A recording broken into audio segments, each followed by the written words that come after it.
Hi everyone, greetings from National Skills Network.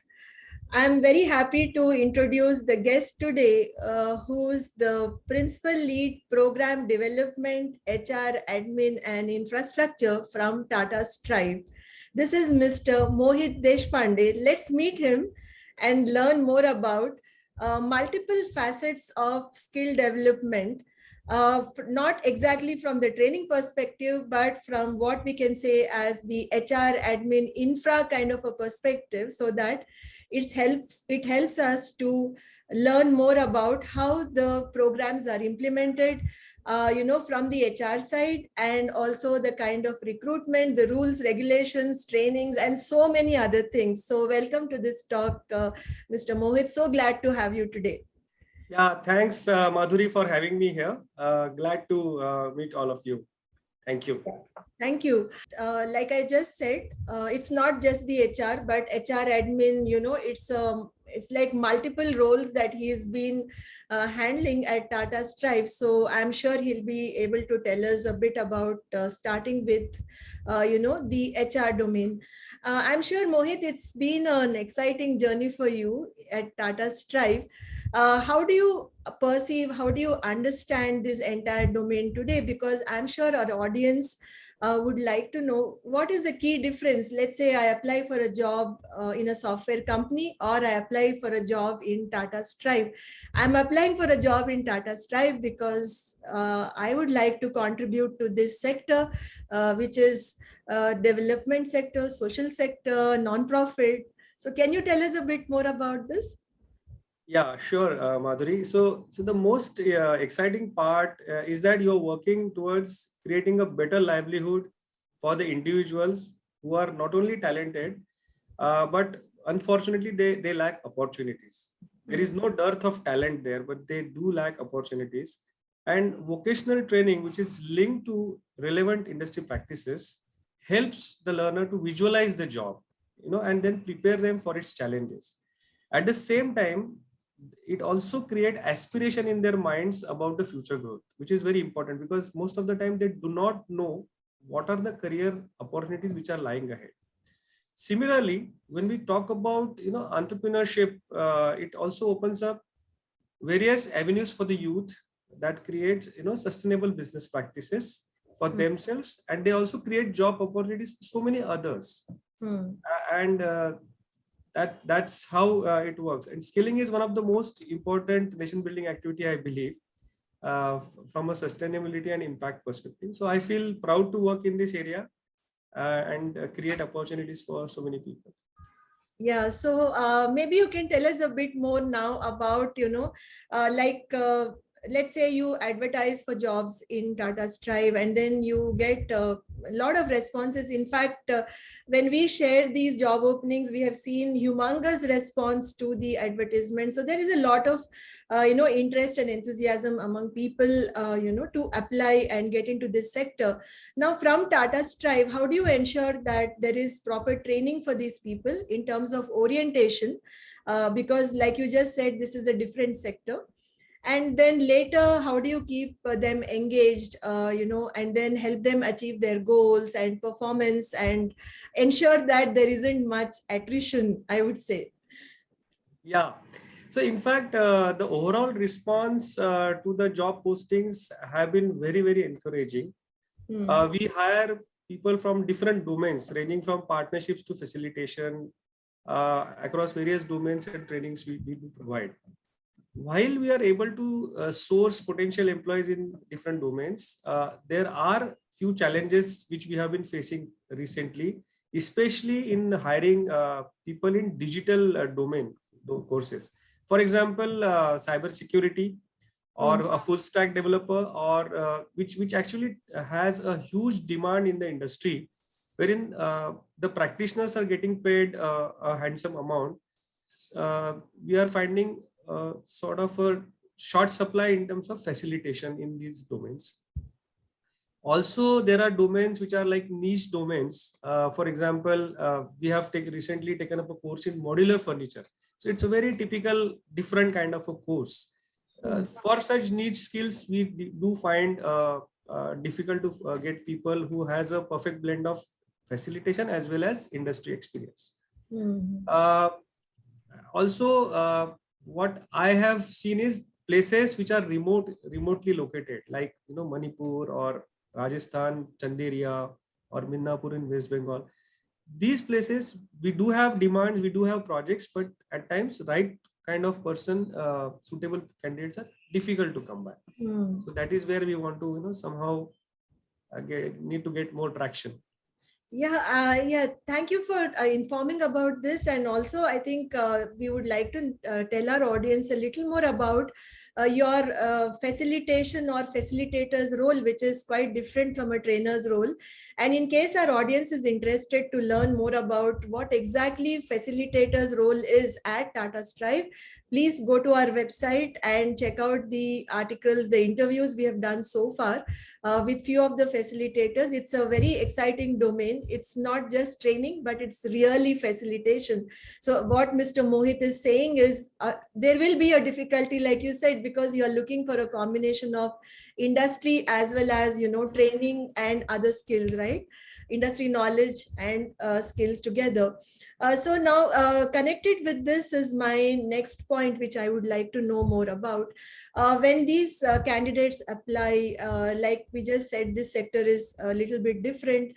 And in my past conversations with your team members, I also got to learn about what kind of skills you look for, in the candidates. So are there anything specific? Is there anything specific in terms of your expectations?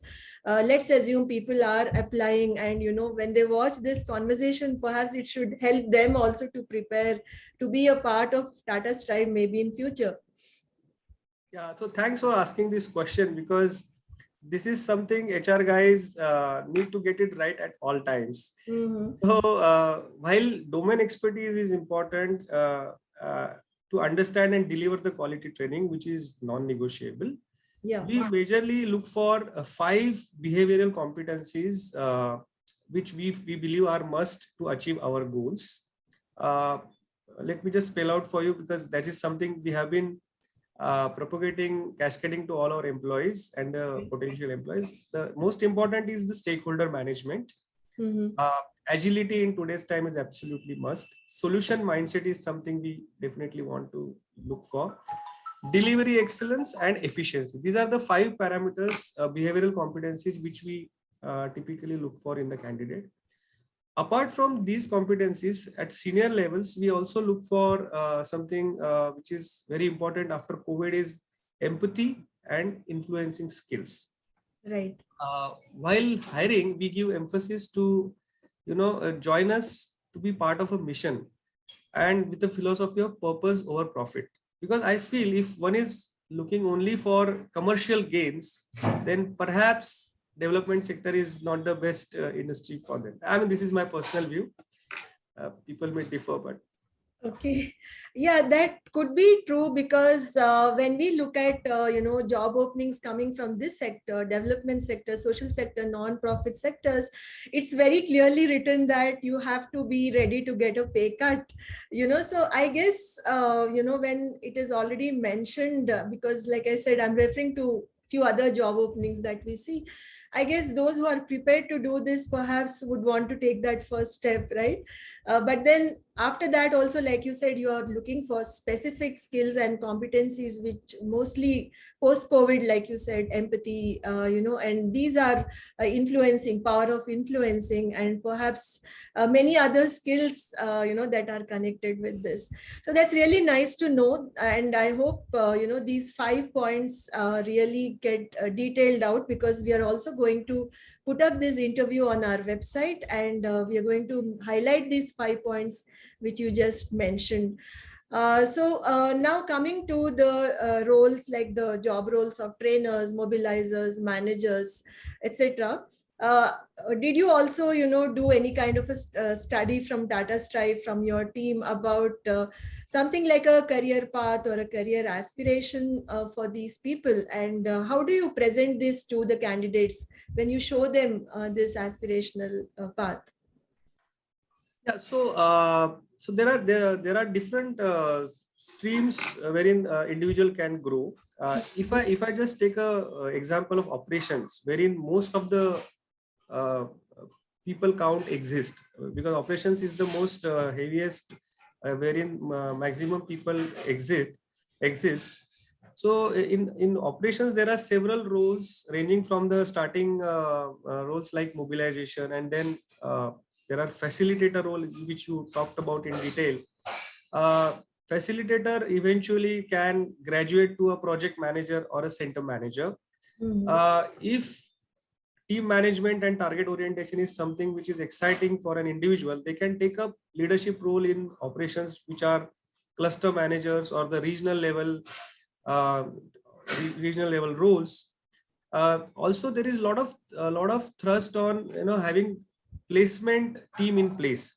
So there are roles which exist in regional level or national level in placement domain. So that is something I wanted to highlight, because at the end of the day, whatever we are training for, placement is the fulcrum of everything. So that's where we want good professionals to enter into a placement domain.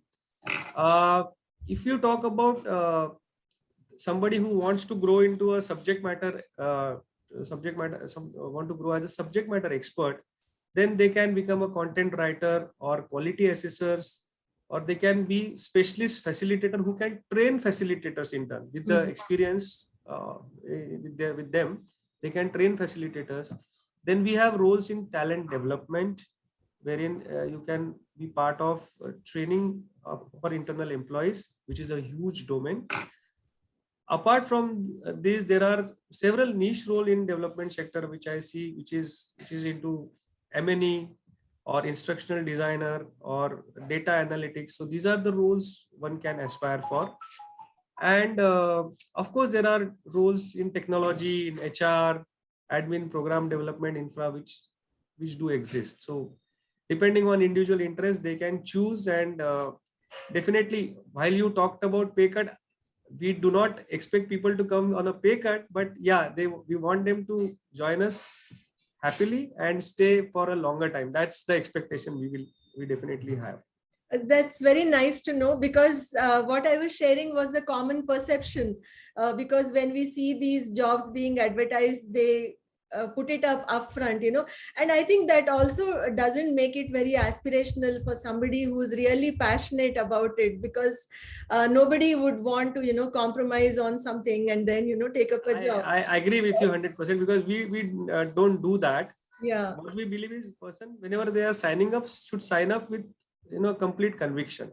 Of course, pay cut is not something which we do. Yeah, correct.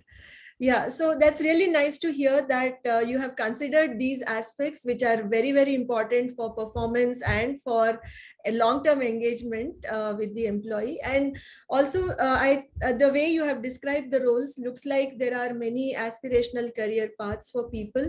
It could be center management, like which involves perhaps people and process management, or going deeper into the domain, like you mentioned about content development, like SMEs, right? For example, who want to write the training material, work on the training material, and go give the training programs and things. Do you also see people from the industry joining these roles? What is your experience about this? I mean, that will be a great help. When the practitioners join, they come with a lot of hands-on experience. They can create a caselet or the scenarios which are in the real life, which helps the learner to visualize. At the same time, the way they can explain will be much better. So with little bit of platform skills, such industry experts can be a great asset to the organization. Even if they can spare up some part of their time, say weekly once or something, that's a good start, I believe. And that's the personal CSR everybody can or should look forward. That's my appeal to people at large. Yeah, like adjunct faculty, perhaps, they come and complement the training programs by sharing their expertise. Absolutely. Yes, that's really nice to have. And we really look forward to such contribution from various industry people in terms of training efficiency and effectiveness. In terms of training your own employees, the fresh recruits, most importantly, how do you prepare them to prepare them for this sector, like in terms of not just the induction program, but somebody like today, what we like personally, what I have noticed over the last 6-7 years is there are a lot of young people who want to get into sectors where they feel they can realize their passion, purpose, and also create some meaning for themselves, and they don't want to really get into a typical job. So for such people, even though they have the right attitude, they have everything going, but still certain challenges are there in this sector, like you already mentioned. So what is that bridge that brings them together and makes them productive as soon as possible when they join? So, as you said, while we have the induction program, which is designed for every employee, typically people in the corporate role, we have the customized induction program wherein they get to meet all the important stakeholders with whom they are interacting. For the facilitators, what we have been successfully doing is there is a very strong train the trainer program which is designed, which is almost for 8 to 10 days of rigorous training, wherein a lot of platform skills at the same time, skills related to technology and the basic know-how as to or getting them into the Tata STRIVE way is Yeah. something which is taught. So this is a sort of a this works very well for us because this investment in the employee goes a long way, because they then understand the facilitation way, the technologies, and how the program is conducted, and how the trainings are done at Tata STRIVE. Apart from that, what we also do is there are a couple of mandatory certifications which we expect our employees to do. One is, of course, on Tata Code of Conduct, which gives them the entire idea about the ethical practices and the overall framework. Yeah. Then a POSH training is imparted to all our employees, and the certificate is mandatory within first 30 days. And we have developed our own defensive driving road safety training, which is Badhti Ka Naam Gaadi, which has got more than 20,000 certifications now, which we expect all our employees to complete, which gives them a overall idea on road safety. So these are some of the mandatory trainings we do. Earlier, the trainings used to be in the classroom, but now we have moved to blended mode also, because that works for us and it's also saves cost. Mhm. That's nice to know about various training programs which help them become a part of your culture and your system at Tata STRIVE. Besides these points that you shared in great detail, especially the expectations, the skills, and other things, is there something else you would like to mention here? In terms of, again, in terms of taking up a job and making it a career in this sector. Yeah, so development sector is indeed an exciting place to work. Whatever you do has a direct correlation with the livelihoods and the people you create an impact. And at Tata STRIVE, we believe in creating a unique employee experience, because ultimately it's the employee who are going to create that impact on the field. So as a HR professional and as a team, as a management team, we believe in creating that unique experience and understand the need to stay connected. Especially COVID brought all of us so close. For us, it was always our employees were spread across 20 plus states, and most of the activities we used to conduct were online. And then what we have successfully created is a fun-filled and engaged workforce through different initiatives. And what we have ensured from the beginning is the initiatives must be driven by the employee group itself. Okay. So based on their interest group, we created different tribes, and we have divided all our 300 plus employees in those tribes as per their interest. It's voluntary. So be it photography, be it talent tribe, or a fitness, or a knowledge tribe, or recently we have launched volunteer tribe in a big way. So people, depending on their interests, get themselves enrolled. Some of them take the lead to create the event, and then some of the events are calendarized, and some are created by our employee groups. Then we infuse a lot of competition amongst them, so that they just get they get engaged. At the same time, from a knowledge perspective, we have a lot of SME sessions. I think you also gave one of the SME sessions in Yeah. for the people group. So Yeah. people do attend almost, like we have seen, almost 30 to 40% people do attend every session, Hmm. and then they stay connected with the industry. We also have an alumni community. So through volunteering efforts, we are reaching out to them. Then we have a strong talent development team, as I said earlier. So there is a training calendar which caters to the needs of employees. So at Tata Strive, we believe that learning is individual's responsibility. So every employee must spend 60 hours of learning each year, and the team facilitates different courses, different certifications. So that facility is available. That also improves workplace effectiveness. Yeah. Then just to add, we in COVID, we also provided one-to-one counseling support to all our employees, Hmm. which we found that they were stressful in COVID times. Yeah. So that's what I was mentioning. Yeah. A couple of programs like peer-to-peer recognition, or culture of appreciation is there, wherein in town hall we propagate the recognition program. And our leadership is, we are fortunate to have a leadership which understands the importance of employee engagement and enthusiastically participate to encourage our employees to stay resilient. Yeah. Good to know so many initiatives are directed towards like holistic employee development, or whatever is the right HR terminology.